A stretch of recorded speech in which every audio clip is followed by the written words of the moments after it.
Hoje nós vamos mergulhar em uma das obras mais desconcertantes, incômodas e psicologicamente densas da literatura russa. Eu estou falando de Memórias do Subsolo, do Dostoiévski. Esse não é um livro para entretenimento fácil. A gente tem aqui um texto que desestabiliza, que confronta e que provoca. É um monólogo amargo de um homem isolado e que também nos obriga a encarar aquilo que muitas vezes a gente prefere esconder, que é o lado obscuro da consciência humana. O Dostoiévski publicou Memórias do Subsolo em 1864, num momento de grande ebulição intelectual na Rússia, em que a gente tinha as ideias iluministas em alta, falava-se muito em progresso, em razão, em ciência, né, em socialismo utópico, e o ser humano aqui era visto então como moldável, como racional, como essencialmente bom. Mas o Dostoiévski, que tinha uma sensibilidade aguda, percebeu o perigo de um pensamento que reduzisse ali o homem a uma equação matemática. Então, na introdução aqui dessa obra, ele já afirma que o autor e o texto, né, que ele traz aqui são imaginários, mas que pessoas como esse narrador aqui, o homem do subsolo, não só podem existir, como com certeza elas devem existir, né, considerando a sociedade que ele vivia e que a gente vive hoje, que era Petersburgo, né, o cenário aqui da narrativa, descrita lá como uma cidade abstrata, como a mais abstrata do mundo, e que era um símbolo perfeito para um homem que não vivia na realidade, né, mas nas profundezas da sua própria mente. O livro aqui é dividido em duas partes. A primeira parte é o subsolo e a segunda parte a propósito da neve molhada. Então, na primeira parte, a gente tem um longo monólogo do nosso narrador, né? O desabafo ali de um homem de mais ou menos 40 anos, aposentado, que vivia isolado e que se descreve como um cara doente, mau e desagradável.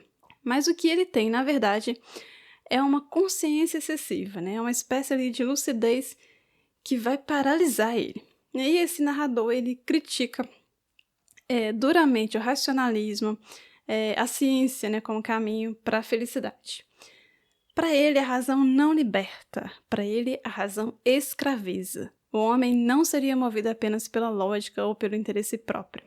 O homem, para ele, amaria o sofrimento, né? Amaria o caos, amaria dizer 2 e 2 são 5 só para afirmar que tem a liberdade de dizer isso.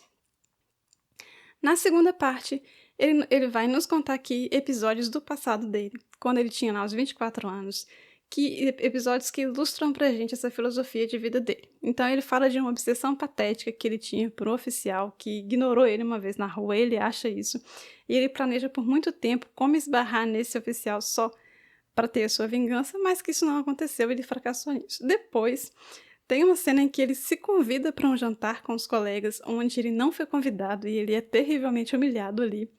E aí a gente fica pensando como que é triste, né, essa cena de você se impor ali a sua presença em lugares, né, que você não está sendo bem-vindo e com pessoas que não te querem, e mesmo assim você exigir, né, esse espaço e tentar ser aceito, né, o sofrimento que isso causa, como que é ruim a pessoa também, né, não perceber essa atitude ali, né.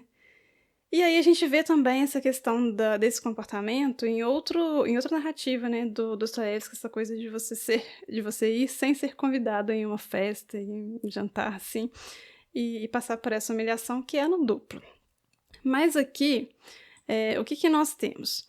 Nós temos o nosso narrador nesse jantar, então, que foi um desastre, e aí quando ele sai desse jantar, ele vai para um bordel, e ele encontra a Lisa, que é uma prostituta, ele conhece ela, e ali ele faz um certo momento de redenção, sabe? Ele faz uma cena faz um discurso para ela, sabe? Sobre dignidade, sobre esperança, sobre futuro, sobre ela ter direito a viver uma vida diferente daquela que ela estava vivendo, e ela acredita nisso, e ela vai, tocada, né, por esse discurso dele, procurar ele na casa dele no outro dia, porque ele tinha dado o endereço dele para ela. Poxa, ele deu realmente o endereço, ela poderia ir. Ela foi, e aí nesse dia que eles se encontram novamente, ele simplesmente destrói tudo que ele construiu no dia anterior. Ele destrói a Lisa com palavras cruéis, ele humilha ela, ele faz tudo que ela nunca imaginou que ele faria depois, né, do primeiro dia que eles se encontraram. E aí, nesse momento a gente fica com raiva dele, né, e sente muita compaixão por ela. E é interessante a gente pensar sobre, né, como que o Dostoiévski constrói esses personagens, porque aqui o que mais me chamou a atenção foi a reação que a Lisa teve depois, né, de ser ali humilhada pelo narrador aqui. O que ela fez? Ela demonstra uma inteligência emocional incrível, né? Ela sai dali, mas ela sai compreendendo a situação dele, o sofrimento dele, né, os motivos dele, e ele percebe isso, então ele se desespera depois que ela sai, né, com o comportamento dele. Ele se afunda em vergonha, ele sente nojo de si mesmo, ele fica ruminando aquela situação por muito tempo. Então o que a gente viu aqui é tipo um retrato mesmo psicológico, né, de um homem que tá ali dilacerado, que tá ali dividido, né, entre as suas questões, entre o desejo de ser elevado e ao mesmo tempo o prazer de se arrastar na lama.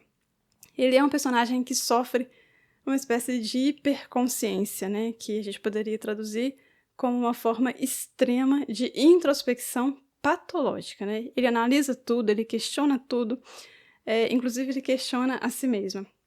Mas essa análise que ele faz longe de libertá-lo, ela vai paralisá-lo. Então ele não age, ele se sabota, ele sente prazer na dor, né? E ele reconhece tudo isso, né, de uma forma perturbadora. A consciência que ele possui aqui é como se fosse um espelho partido, sabe? Tá refletindo verdades distorcidas, tá amplificando falhas dele, tá congelando os impulsos dele. Ele quer amar, mas ele não consegue, né? Quando ele se aproxima ali da Lisa, por exemplo, ele mesmo destrói essa possibilidade. Ele quer respeito, mas a vaidade dele ferida, né, acaba transformando ele num monstro ressentido. Ele quer conexão, mas ele odeia depender das pessoas. Ele fala que da sua tagarelice, né, as humilhações públicas que ele passa, as humilhações privadas, tudo como resultado de uma guerra interna que ele tem ali, que ele vive entre razão e instinto, entre desejo e medo, mostra essa dualidade, né, do ser humano. A crítica que o Dostoiévski está fazendo, então, aqui por meio desse personagem é muito profunda, né? Ele ataca as bases do pensamento racionalista do século XIX. A gente tem um narrador aqui que está nos dizendo que a liberdade é justamente a gente poder escolher o pior caminho e que o sofrimento é prazeroso porque ele nos lembra que nós somos livres, né? Ele fala também que a civilização não purifica o homem, que ela vai tornar, na verdade, o homem mais cruel, né? E que a cultura não nos salva, ela nos enche de vaidade e de hipocrisia, e que a consciência não ilumina, ela corrói. E então o homem do subsolo é uma resposta direta para o homem de ação, que é aquele que age sem pensar, que acredita no progresso, na utilidade, né? Na ciência. O homem do subsolo é o contrário disso tudo, né? E por isso talvez ele seja tão humano e às vezes se parece tanto com a gente também.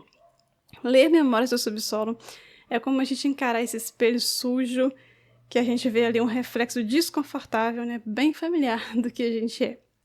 O Dostoiévski nos obriga a encarar o quanto de vaidade, né, a gente ainda tem, o quanto de crueldade também tá nos nossos gestos, né, mais piedosos, naquilo que a gente chama de virtude. Então, no fundo, o livro O Homem do Subsolo tá falando sobre a gente, né?